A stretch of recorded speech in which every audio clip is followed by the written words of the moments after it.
Welcome to Class 10 Insight. In today's class, we shall be revising the chapter The Human Eye and the Colorful World. All the concepts which are related to the human eye and the colorful world will be revised in one shot. It will definitely help you in your exams. So, shall we start with the revision? First, let us study about the human eye. The human eye is a sensory organ that responds to visible light and is a component of sensory nervous system. From this diagram of the human eye, we can observe the important parts of the human eye, that is iris, pupil, cornea, lens, the ciliary muscles, retina, optic nerve and the vitreous body. Retina is the screen on which the image of the object which the eye sees is going to be formed, and this is what the message through the optic nerve will reach the brain. Iris, it is responsible for the color of the eyeball and it controls the amount of light that enters the human eye. Coming to the next concept of the human eye, that is accommodation of the eye, very important. The ability of the eye lens to focus on nearby and distant objects by changing their shape is called accommodation. So the capacity of the eyeball to focus on nearby as well as distant, nothing but the faraway objects, is called as accommodation. The power of accommodation, the formula is P is equal to 1 by F. This is how the power will be calculated. The power, SI unit of power of accommodation of an eye lens is diopter, provided the focal length is given in meters. If at all the focal length is given in centimeter, we have to convert it into meters and the answer for power will be in diopters. What lens do we have in our eye? It is nothing but the convex lens. So the ability of that lens to focus on both nearby as well as far objects is called as accommodation of eye. Based on that, we can calculate the power of the eye. And we get few defects depending on the accommodation of the eye. How much it can focus on near and far away objects. We get few defects. We shall study about them and how to correct them also. So the first defect is myopia, which is quite common nowadays. What is the cause? We all know that the general cause is accommodation of the eye lens, its capacity. So, elongated eyeball, increased power of crystalline lens. These are the two important causes responsible for myopia. You will have to write the key points in the same way to get full marks whenever the defects for myopia and hypermetropia is asked. How to correct myopia? By using concave lens. So this is the eyeball we have got. So when they are focusing, a person who is having myopia cannot see far away objects, that is nothing but the distant objects clearly. So what will be happening? It will be forming in front of the retina. For a normal eye, the image to be detected by the brain, it has to be formed on the retina. So in order to see to that the image has to be formed on retina, we use a concave lens and the image is going to be formed on retina and hence the far point will be clear for the myopic eye. Diagram is also very important. Coming to hypermetropia. The main causes for hypermetropia is compressed eyeball. Here for myopia, it was elongated eyeball. Here it is compressed eyeball and decreased power of crystalline lens. For myopia, it was increased power of crystalline lens, whereas for hypermetropia, it is decreased power of crystalline lens. So we will be using convex lens to correct this defect. What happens here? Instead of forming the image on the retina, it will be forming behind the retina. So we have to see to that it should be formed back on the retina, for which we will be using a convex lens. The near point will be very clear for the hypermetropic eye. So this is about the correction diagram and this is about the lens what we use and the causes. Very important. One definite question from this table. One MCQ or one correction diagram is definite. Coming to the few more defects, that is presbyopia, astigmatism and cataract. What is the cause for presbyopia? Hardening of the lens of our eye as we age and loss in the flexibility of the eye lens. It is due to age factor. we will be having presbyopia. So what is the correction that can be done is we will be using the glasses of bifocal lens.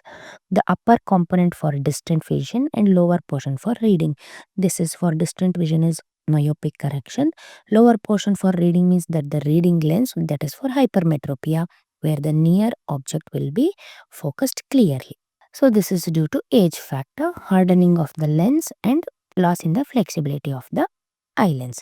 Coming to astigmatism, it is a common refractive error of the eye. It causes blurred or distorted vision due to irregular shape in the cornea or the lens. Symptoms, as we said, it is the blurred vision at various distances, eye strain and headaches. The headaches is just due to the strain in the eye nerves. And the correction options, how to correct this astigmatism is, it includes usage of glasses, contact lenses or refractive surgery, which is common nowadays. Coming to cataract.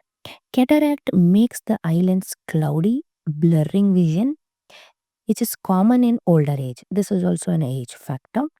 Surgery is the usual fix. Doctors remove that cloudy lens and replace it with a clear one. This surgery helps people to have their vision better. So, related to human eye, these are the defects we have learned.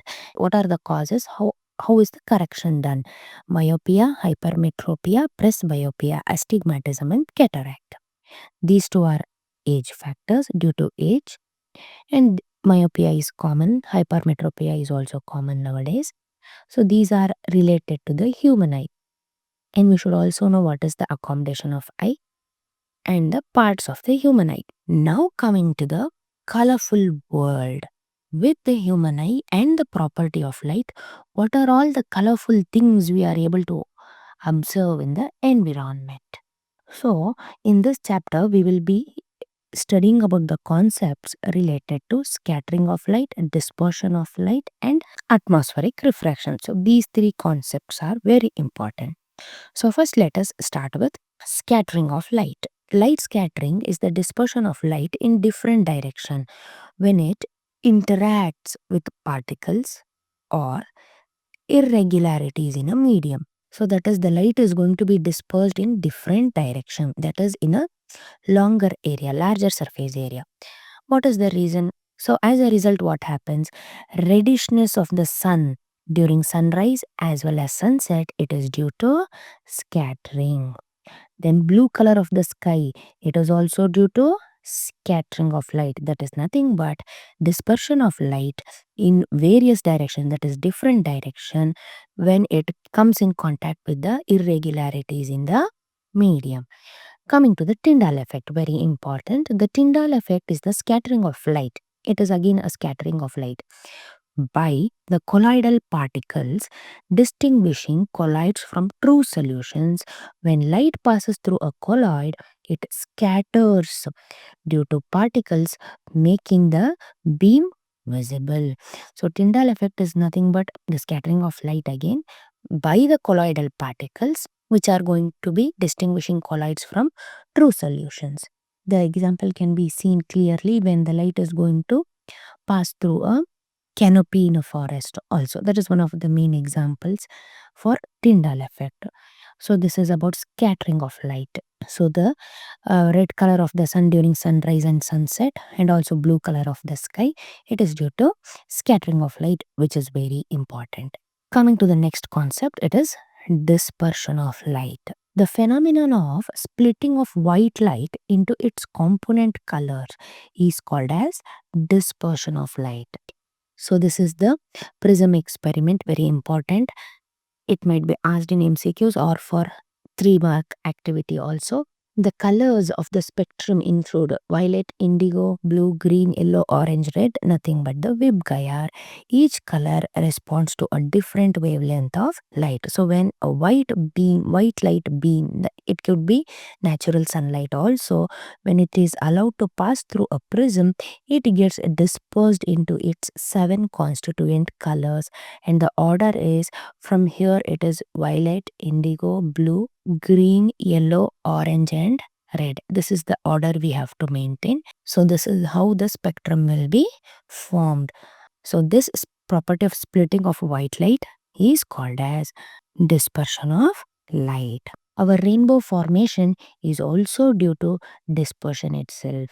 So, this colorful world, what we see, it is due to dispersion of light also. Suppose we imagine this as a raindrop molecule. When the sunlight is going to enter the raindrop, it undergoes refraction, and internally it undergoes total internal reflection, and hence the spectrum of light is formed.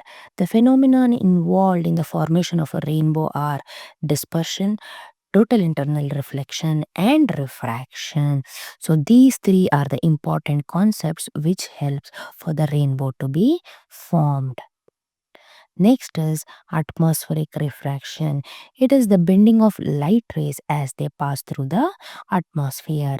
When light ray travels from one medium to another medium, when there is a difference in their densities, there will be change in its velocity and path of light, known as atmospheric refraction. So, due to atmospheric refraction itself, we are able to see advanced sunrise and delayed sunset. So what happens, we can see the sun seems to rise early 2 minutes and set late by 2 minutes. It is due to the apparent position of the sun which we are going to see during sunrise and during sunset, that is from the horizon.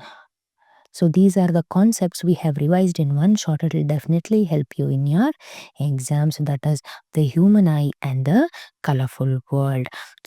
So with respect to human eye, we came to know about the different types of defects it causes, how the correction can be done, and the parts of the human eye. What do we mean by accommodation of eye? It is due to the capacity of accommodation of eye only we get all these kind of defects.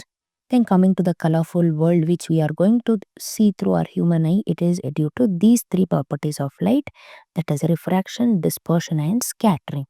So what all we see, that is advanced sunrise and delayed sunset, the rainbow formation, and the Vibgaya or the spectrum of light that is formed due to dispersion, the blue color of the sky, red color of the sun during sunrise and sunset.